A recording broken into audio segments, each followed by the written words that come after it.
It's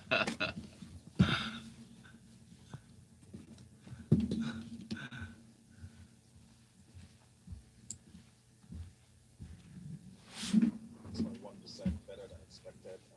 Some of us expected 8%, minus 8% or 8% contraction, if I can use that word. But it came at minus 6.1%, which was better than some of the very dire predictions that we have seen. Nevertheless, it means the economy is not growing. This was much expected because of the economic lockdown that we experienced in the last 3 to 4 months. Yeah, if you also compare this to even bigger countries or Western countries, minus 6.1% seems quite modest when you imagine how bad the lockdown has been. But Rotus, to be honest, not the entire economy was grounded anyway. So apart from Lagos, Abuja, and some other states, a lot of other states' economic activities continued. So perhaps maybe that's why the contraction is not as bad as earlier thought. But interesting though is there are some sectors that have fallen back into that have fallen into recession. Example is the electricity sector. I think they're currently in a recession. Trade is now in a recession.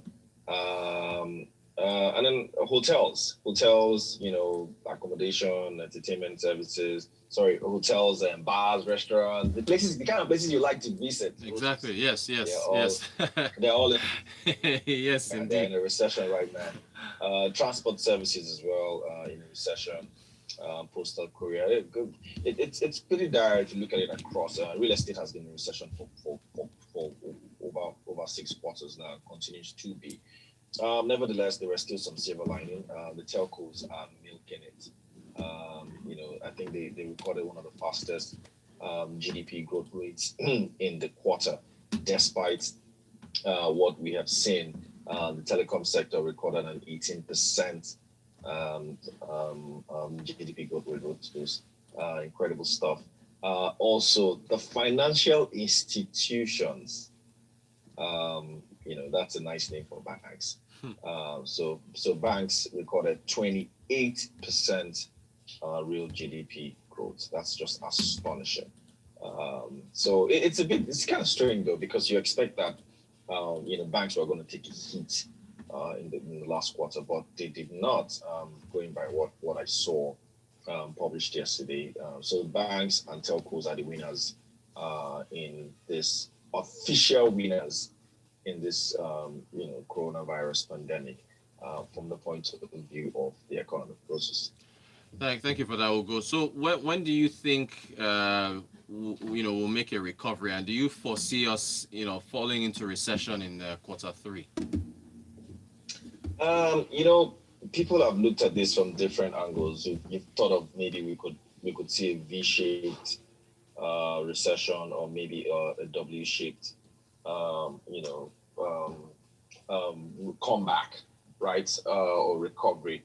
But it looks like, to be quite honest, recession is almost inevitable because of the kind of very slow growth that we've been recording over the last few quarters. So I don't really think that we would avoid a recession. Now, it might not just be as bad as earlier thought. That is what I would want to believe.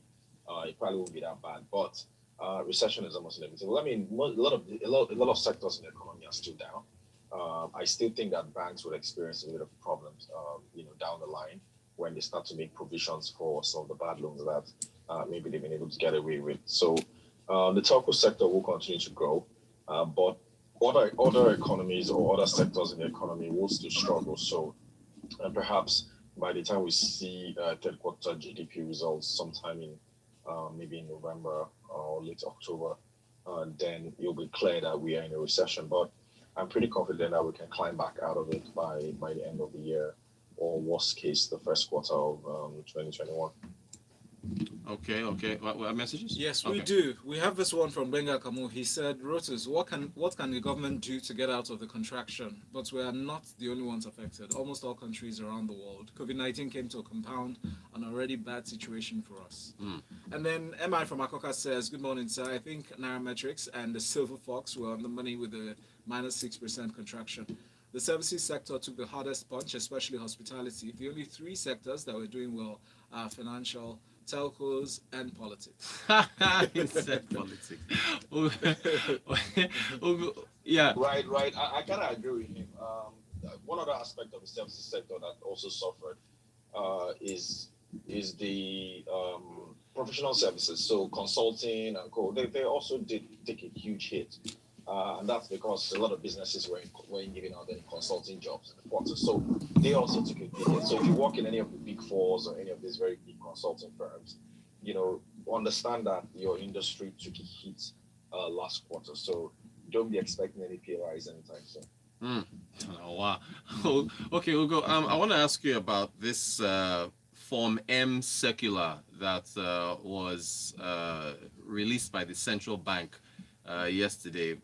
Can you take us through? Because they were making some references to some changes that they are making in regards to Form M. Can you help us out with what the CBN is talking about? Yeah, interesting circular from the CBN. Basically, they are saying now that if you want to issue Form M, you cannot. So you can go through third party. So think about it this way: you want to import something from maybe Belgium or from Europe, and you typically would need maybe an agency or the local company here. Let's say it's a part for a car or something, and you have to go through the local company here to order it, right? So what would happen is that they open that Form M through the local agency here, and then they now get their imports in, and then you now pay, right? So, but the CBN, I think, has sort of identified that a lot of companies use this to sort of pad invoices. So think about it. Same example: you want to import a vehicle part, and maybe the cost of that vehicle part is say $1,000, right? And but because you're going through a third party here, they will put their own on top. Okay, so maybe they put $1,100 or $1,200. So they now use that as a Form M, but the company abroad will only get $1,000, right? So $100 will go to the local company here, right? So what then that means is, rather than the CBN issuing $1,000, they are issuing $1,100. Now that won't be an issue where you have, where things are working or where you don't have forex challenges, but where or where you don't have forex disparities. But where the black market is at 475 or 477, and the official the official rate is at 380, then you know that you're leaving arbitrage opportunities for some people. So back to that my example, you rather than leave it at $1,000, you invoice at $3,000. Okay, so and remember, you still pay the guy $1,000, right? You pay the manufacturers $1,000, and then right as you pay them $1,000, you and the agent can now keep the $2,000.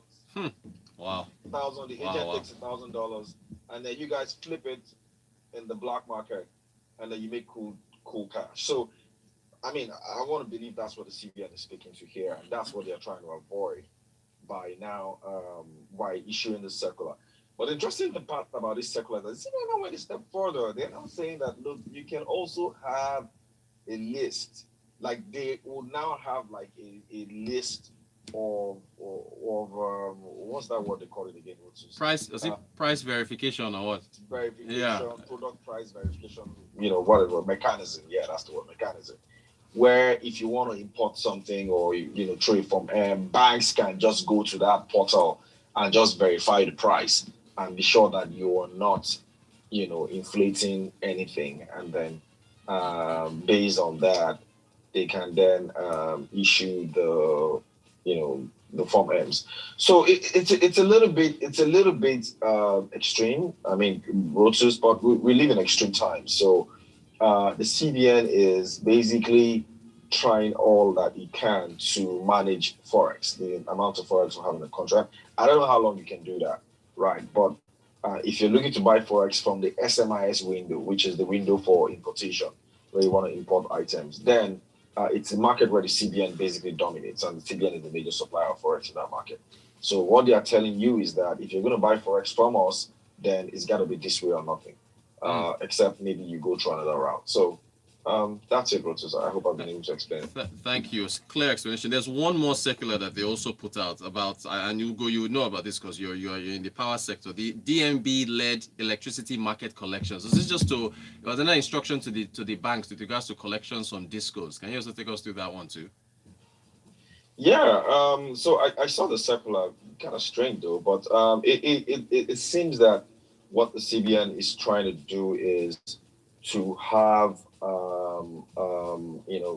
the collections. That's the collections that discos get from their customers. They are trying to warehouse it, like like put it in one ring fenced account where everybody sort of have access to.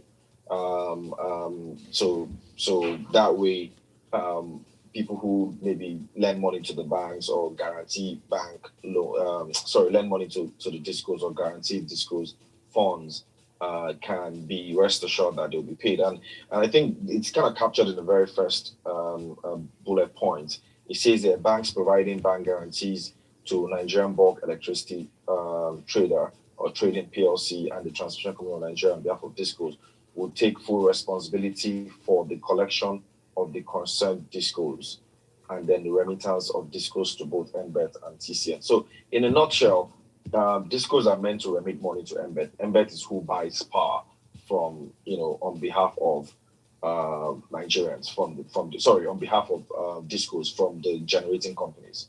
And then when they buy that power, all the discos pay MBET, and then MBET now pay all the Gencos, and then Gencos pay the gas suppliers. That's basically the power value chain.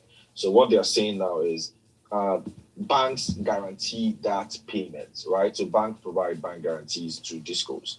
So they're saying all the discos collections would have to be paid to those banks that are providing them the guarantees. Now, when they provide them when those collections go there, then MBET is sure that they can collect their money and then they can remit to upstream, which is to the generators and to the gas suppliers. And then and then discos as well can also now get money to run their operation. So it's strange. It'll be interesting to see how discos react to this circular, because this is basically just ring-fencing their cash flow completely. Banks have always had sites to cash of their borrowers, and I don't think if you borrow money from a bank, you think bank don't know where their money is. Bank, they've always had this visibility. It's all basically just sort of tying the screw, or making the screw tighter for people who are borrowers from banks. So I mean, that's it in a nutshell.